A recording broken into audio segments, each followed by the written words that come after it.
essere.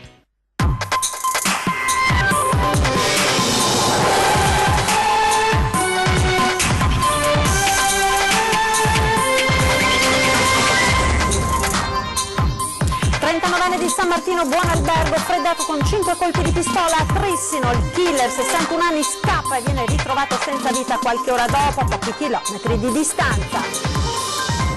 Sconvolti i colleghi della vittima che hanno assistito al brutale omicidio in strada mentre rientravano dalla pausa pranzo. Il movente dell'omicidio forse vecchi dissidi tra le famiglie dei due. 40enne spara dal terrazzo di casa a Cassola ferendo un operaio straniero che stava lavorando su un ponteggio. L'uomo è stato denunciato, la vittima non ho paura.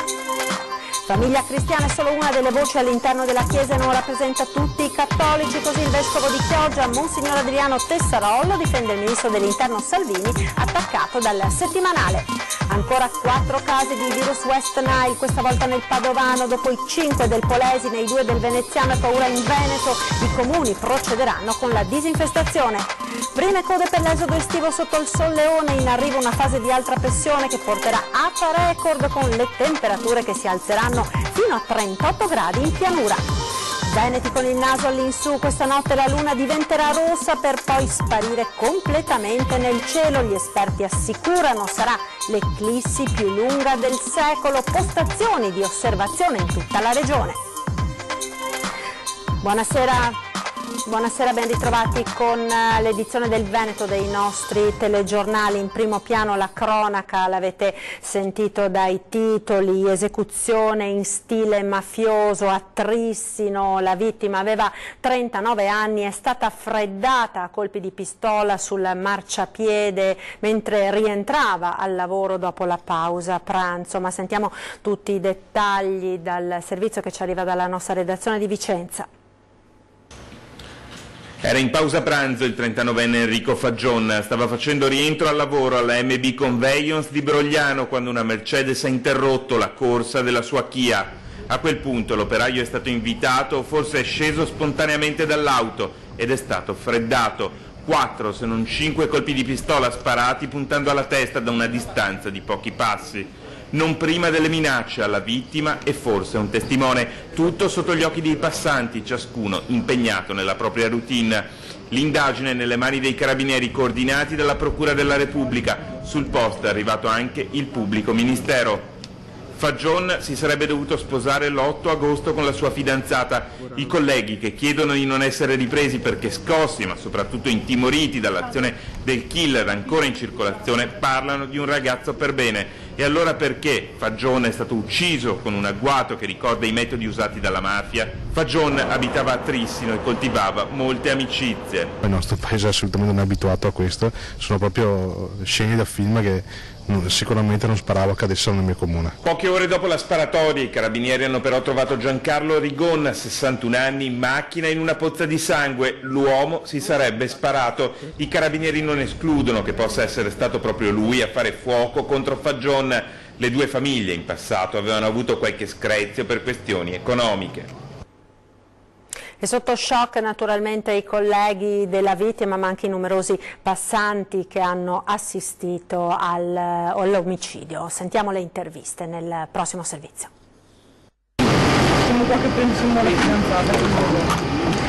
Sono comunque conosciuta, vedo che sono tutti colleghi. Ma suo papà conoscevo e basta, non so che...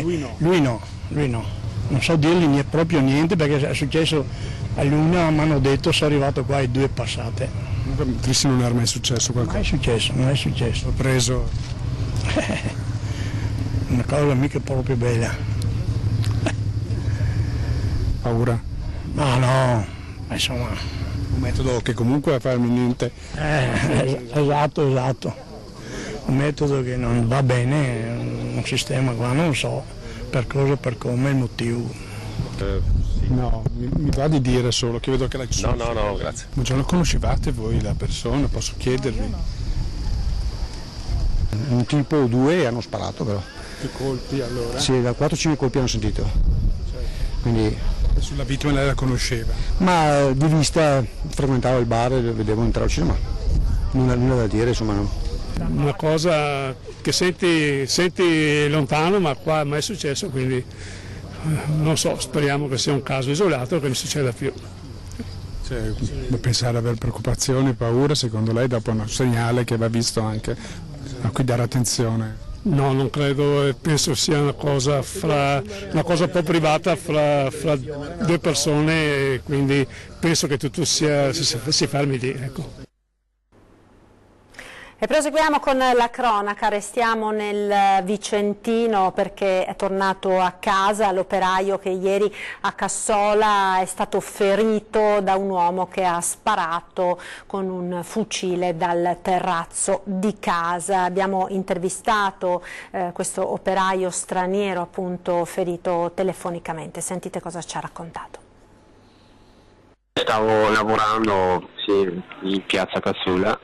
A un certo punto ho sentito una fitta alla schiena e toccandomi ho sentito che cascava qualcosa e subito dopo sono sceso, mi sono fatto controllare dal mio collega e mi diceva che avevo un buco e usciva del sangue. Momenti di panico in pieno giorno e in pieno centro a Cassola, dove, come annunciato nei nostri TG di ieri, un operaio di 33 anni, Lenine Delgado, originario del Capoverde, residente a Isola Vicentina, è stato colpito da alcuni pallini sparati da un fucile ad aria compressa da questo terrazzino al secondo piano di una palazzina in piazza. L'uomo stava sistemando un lampione a 7 metri da terra quando è stato ferito da un 40enne italo-argentino che vive a Cassola da 5 anni. Completamente sconosciuto al 33enne, che è stato subito condotto all'ospedale dove è stato medicato. Fortunatamente le sue condizioni non sono gravi. Ho un buco sulla schiena di 5 mm e poi un po' del trauma per l'impatto del pallino e ogni tanto ho qualche fitta sulla parte sinistra lombare. I carabinieri in brevissimo hanno ricostruito la dinamica, rintracciato la persona che ha sparato trovando i pallini sul pavimento del terrazzo. Per lui una denuncia per lesioni aggravate ed esplosioni pericolose. Non si esclude alcuna ipotesi, ma di sicuro, ne sono convinti gli uomini dell'Arma, non esiste matrice razzista. Le indagini dei carabinieri continuano, ma Delgado non intende fermarsi davanti a questo episodio. Con che spirito adesso lei torna a lavorare? Io mi torno tranquillamente perché alla fine sono una persona per bene, faccio il mio lavoro, non do fastidio a nessuno, anzi non ho nessun problema al riguardo. Certo, non ha paura? No, per quello no. La politica ora con la polemica scoppiata dopo la pubblicazione del settimanale cattolico Famiglia Cristiana e la copertina con la scritta Vade Retro Salvini appunto sulla copertina. A difesa del ministro dell'Interno contro l'attacco di Famiglia Cristiana si leva una voce contraria all'interno del mondo cattolico, quella del vescovo di Chioggia Adriano Tessarollo. Sentiamo. Famiglia Cristiana è solo una delle voci all'interno della Chiesa e non rappresenta tutti i cattolici o tutti i preti. A sentire il bisogno di puntualizzarlo è il vescovo di Chioggia, Monsignor Adriano Tessarollo, che prende le distanze dalla copertina del settimanale dove il ministro dell'Interno, Matteo Salvini, viene accostato in qualche modo a Satana in persona. Famiglia Cristiana ha fatto il suo spot, ha detto il suo pensiero, ha sottolineato un aspetto, ecco, dopo non è che tutto quanto il mondo cattolico ricorra a questa immagine.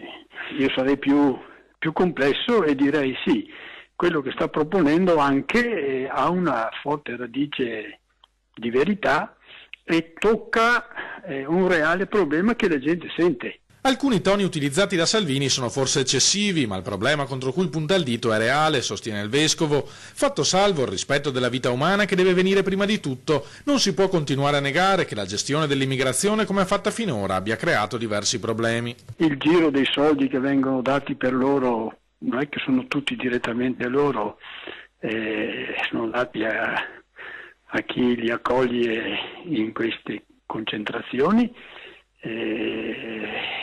E quindi però comunque sono soldi che la gente dice a noi ci danno 500-600 euro di pensione dopo che abbiamo dato i contributi eccetera, questi infinitamente, perché uno fosse detto vabbè in 3 mesi si fa eccetera eccetera, poi gli si sistema, no, rimangono qua 2 o 3 anni vaganti a destra e a sinistra, sfruttati, maltrattati, che loro poi cercheranno di sopravvivere quello che facciano.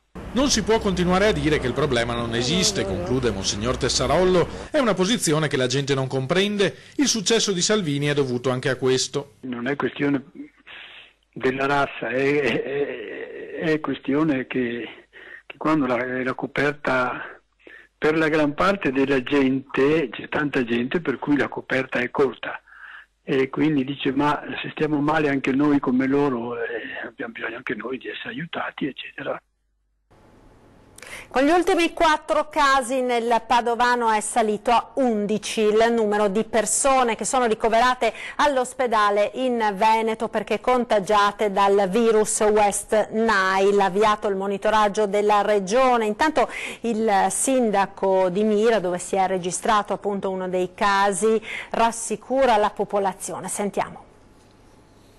Sono 11 finora i casi di febbre West Nile registrati dall'inizio dell'estate nella nostra regione.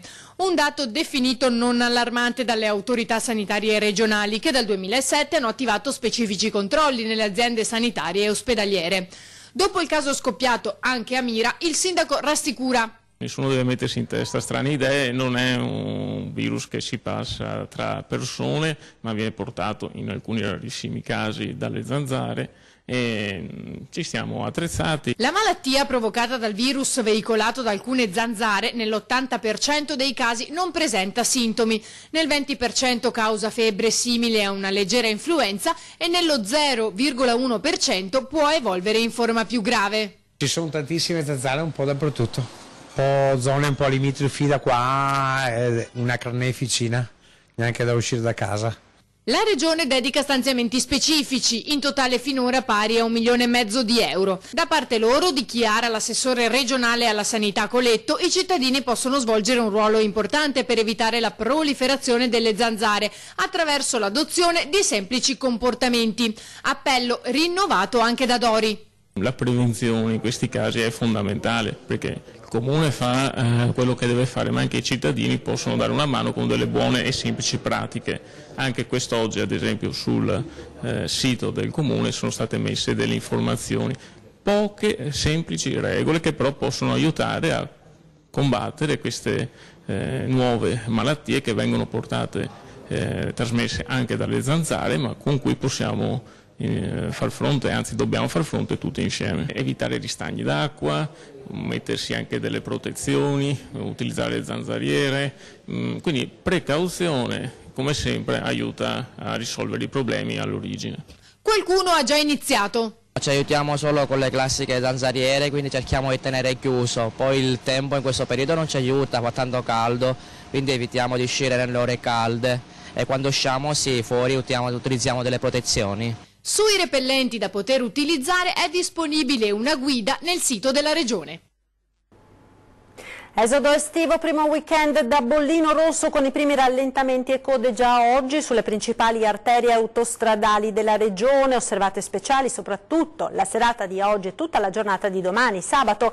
Particolarmente difficile è prevista la situazione sulla A4 con un incremento del traffico di almeno il 35% rispetto ad un normale fine settimana e sul passante di Messe, dove in particolare nella giornata di domani, di sabato, si prevede un traffico superiore di oltre il 50% rispetto ad un normale sabato. Al fine di garantire una maggiore sicurezza per chi viaggia, ricordiamo che è vietata la circolazione in autostrada ai mezzi pesanti già oggi dalle 16 fino alle 22, poi domani sabato 28 luglio dalle 8 alle 22 e domenica 29 dalle 7 alle 22. Andiamo ora a Motta di Livenza nel Trevigiano, dove un incendio questa mattina ha rischiato di distruggere il capannone di un'azienda di verniciatura. L'intervento dei vigili del fuoco è riuscito fortunatamente a contenere i danni. Sentiamo. I testimoni hanno raccontato di una forte esplosione, poi le fiamme e il fumo nero che si è elevato. Si è temuto il peggio questa mattina in via Marche, a Motta di Livenza, dove un incendio ha rischiato di divorare l'intero stabilimento della Finver, ditta specializzata nella verniciatura industriale di mobili. Fondamentale il massiccio intervento dei vigili del fuoco, una ventina, quelli inviati con diversi mezzi sul posto, che sono riusciti a contenere il rogo, che pure ha coinvolto anche la copertura del capannone, ma hanno evitato che interessasse l'intero dell'intero edificio. Sul posto squadre da Mota di Livenza, da Treviso, Conegliano e San Donà di Piave. Il rogo non ha causato feriti, di contro, trattandosi di una verniciatura, il timore è stato subito quello che potessero sprigionarsi sostanze nocive, ma i primi rilievi effettuati dall'ARPAB escluderebbero rischi per la popolazione. Sono stati prelevati 2 campioni d'aria che verranno ora analizzati in dettaglio. Nessun allarme quindi, tanto che il Comune non ha emanato alcuna ordinanza specifica. A Padova ora per parlare del nubifragio dello scorso 21 e 22 luglio. Oggi il Comune ha spiegato come si potranno presentare le domande di rimborso per chi ha subito dei danni, a patto naturalmente che il governo centrale stanzi le somme necessarie. Sentiamo. Piove, governo paga. Speriamo. Tutti coloro, privati e attività, che a Padova hanno subito danni dal nubifragio di sabato 21 e domenica 22 hanno la possibilità, fino al 25 agosto, di presentare un'apposita domanda di rimborso in comune, corredata di foto, meglio se con data e ora di scatto, ricevute fiscali, scontrini o fatture. Tutte le istruzioni e i moduli da compilare sono già sul sito Padova.net. Questa domanda non è già ovviamente una conferma di risarcimento, ma permette di istruire al Comune e alla Regione la domanda presso lo Stato per capire quale sia l'importo che lo Stato potrà o dovrà eventualmente mettere a disposizione per se deciderà che questi danni saranno rimborsabili. Perciò le buone intenzioni di Comune e Regione corrono il rischio di venire vanificate dalle scelte di Roma. Gli assessori Benciolini e Micalizzi fanno conto sull'appoggio di parlamentari padovani e veneti perché il governo stanzi alcuni milioni di euro per i cittadini e il Comune stesso, che denuncia danni al patrimonio verde, oltre 300 gli alberi tra rovinati e abbattuti, alle asfaltature, a recinzioni e cimiteri. Ancora non c'è un bilancio complessivo dei danni al patrimonio pubblico e privato. Un primo dato si avrà da lunedì sera. Tornando alle domande di rimborso, cittadini e imprese non potranno chiederlo per beni già coperti da assicurazioni private. Sugli automezzi colpiti da alberi o grandine, la domanda di ristoro si può fare solo se l'evento di sabato e domenica ne ha compromesso il funzionamento, ma non se ha rovinato la carrozzeria. E restiamo a Padova, sgomberato un ufficio dell'Ater occupato da mesi dal comitato di lotta per la casa vicino al centro sociale Gramigna. 58 le denunce, 11 delle quali per associazione a delinquere. Sentiamo. Via Varese 10, quartiere Palestro, cuore di Padova, ore 7. La polizia procede allo sgombero dell'edificio, rioccupato da più di 2 mesi dall'associazione Nicola Pasian, articolazione del centro sociale Gramigna, che aveva trasformato lo stabile appena ristrutturato dall'Ater di Padova e assegnato all'associazione regionale Sordi nella sede dello sportello antisfratto. Un'organizzazione illecita, spiega la polizia per voce del questore Paolo Fassari. 58 le denunce scattate con l'operazione di sgombero per 11 persone, una sorta di braccio operativo e direttivo dello sportello. L'accusa è di associazione a delinquere. Comitato che era dedito ad occupazioni abusive di immobili, principalmente pubblici ma anche privati, che ha commesso una serie, parliamo di un centinaio e più, di opposizioni agli sfratti. E in più una struttura organizzata di minimo dettaglio, ovvero con una sede, con dei finanziamenti, con un obiettivo specifico, un obiettivo illecito evidentemente, e che quindi ha connotato di illiceità il comitato di lotta per la casa. Almeno un centinaio gli sfratti bloccati dallo sportello, azioni organizzate in cui non si sarebbe esitato, se necessario, a usare la violenza. Non solo sfratti, anche intromissioni in uffici come lo sportello Casa del Comune o l'Ater, minacce a dipendenti, ufficiali giudiziari, forze dell'ordine, tutto seguendo uno schema prefissato. Erano gli organizzatori, promotori, esecutori e poi che sono stati individuati in maniera specifica e che erano stati anche oggetto di misure cautelari, e poi tutta una rete di soggetti principalmente stranieri ma ultimamente anche italiani che una volta fidelizzati venivano inseriti in un contesto che possiamo definire di nuovo proletariato urbano da utilizzare nella lotta di classe. E continuiamo a parlare di centri sociali perché vediamo le reazioni a Treviso alla manifestazione di ieri dei ragazzi del centro sociale Django in Riviera Margherita. Vediamo. Insomma, che si metta l'anima in pace. I centri sociali esistono in tutte le città, in un modo o nell'altro. Treviso non sarà diversa dagli altri posti. Dichiarazioni come Macigni sul futuro dell'ex caserma Piave e sulla presenza del centro sociale Django al suo interno. Perché il sindaco Mario Conte non pensa proprio di mettersi il cuore in pace, anzi. Dispiace perché il vicepresidente di Open Piave rischia con il suo atteggiamento di rovinare il lavoro che tante altre associazioni per bene stanno comunque portando avanti. Tutto rimesso in discussione quindi, mentre Cassugarna attende un segnale formale dalle associazioni. Io attendo una telefonata da parte della presidente di Open Piave che dovrà giustificare il perché di questo atteggiamento rivolto nei confronti di un'amministrazione con il quale avevano cercato il dialogo proprio pochi giorni prima. Il rischio è che le esternazioni di ieri abbiano interrotto un percorso seppur difficile comunque percorribile con l'attuale amministrazione. Noi crediamo che un progetto di riqualificazione anche attraverso le associazioni per bene possa essere una soluzione. Con queste azioni, sottolinea il sindaco, il centro sociale si mette fuori gioco da solo. Hanno firmato una convenzione che prevede delle sanzioni. Quelle sono le regole che si sono imposti loro, attueremo quel contratto. Poi c'è la provocazione delle scritte in Riviera Margherita contro le retate della municipale definite razziste dai manifestanti. Oggi erano ancora lì per la curiosità dei turisti, ma anche per l'indignazione dei consiglieri di maggioranza. È chiaro che questo gruppo di teppistelli plurigiudicati cerca visibilità adesso in città dal momento in cui l'area è cambiata e quindi porta avanti questi atti che vorrebbero difendere gli spacciatori. Mi chiedo come mai vogliono difendere gli spacciatori, forse perché loro stessi sono i primi consumatori. Ci fermiamo ora per la pubblicità, tra poco restate con noi.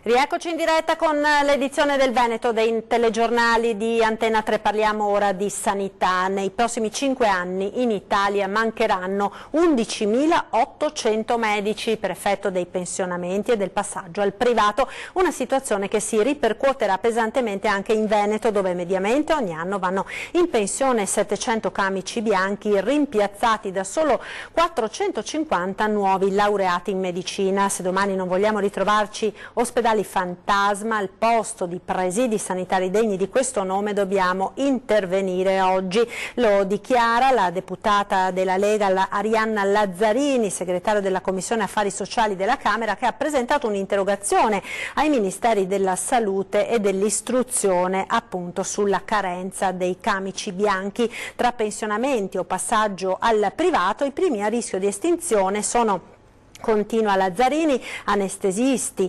chirurghi, igienisti, ginecologi e psichiatri. Tra uscite del lavoro e numero contingentato di nuovi specialisti mancheranno quasi 12.000 medici, anche se ci fosse uno sblocco totale del turnover, continua il deputato. Parliamo ora del tempo, sole, caldo e temperature decisamente elevate ci attendono per i prossimi giorni. Sentiamo quindi, come ogni venerdì, le previsioni del nostro esperto.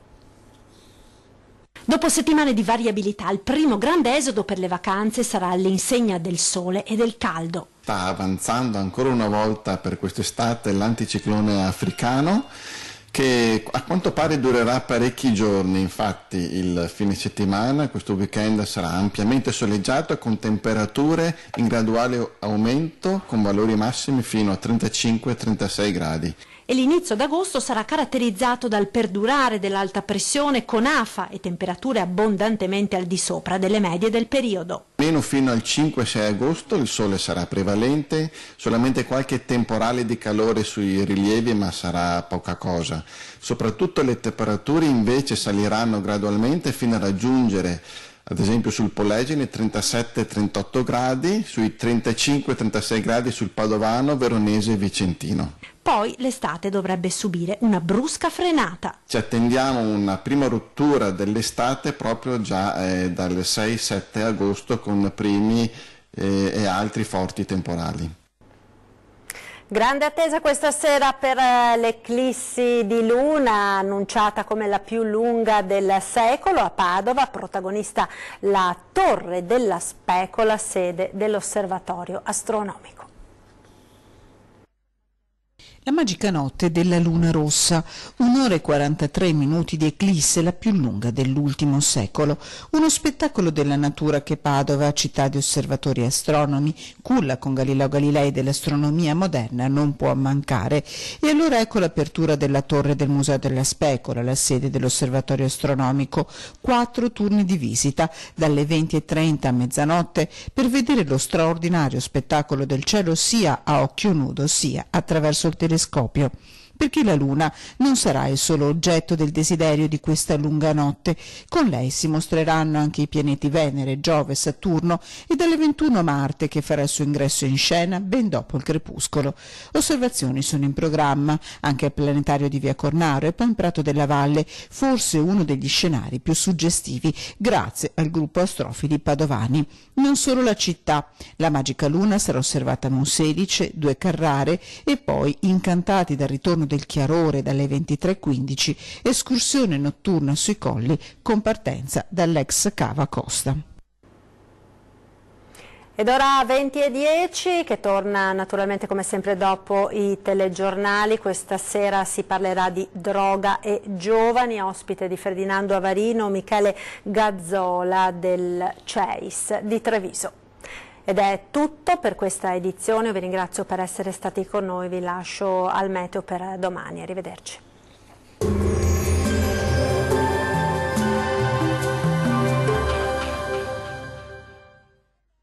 Ben ritrovati al meteo. Prevale il bel tempo sul Triveneto, ma vediamo il dettaglio di sabato 28 luglio. Sul Veneto ampio soleggiamento, sarà dunque una splendida giornata all'insegna del sole su tutti i settori. Al pomeriggio tuttavia non si escludono degli occasionali piovaschi sui monti del Bellunese, cielo sereno invece sui restanti settori. Temperature minime tra 18 e 22 gradi, valori massimi molto caldi tra 29 e 36 gradi circa. Diamo uno sguardo al Friuli, Venezia e Giulia. Poche novità, la situazione sarà molto simile con qualche pioggia al pomeriggio sui rilievi alpini, ampio soleggiamento invece altrove, con il cielo che si presenterà sereno o al massimo velato ovunque. Temperature minime tra 19 e 21 gradi, valori massimi compresi invece tra 30 e 33 gradi circa. Vediamo infine la situazione del Trentino Alto Adige. Non cambia di molto la previsione, con tanto sole al mattino e solo con qualche isolato fenomeno al pomeriggio sui settori alpini di confine. Il cielo sarà sereno o al massimo poco nuvoloso invece sui restanti settori.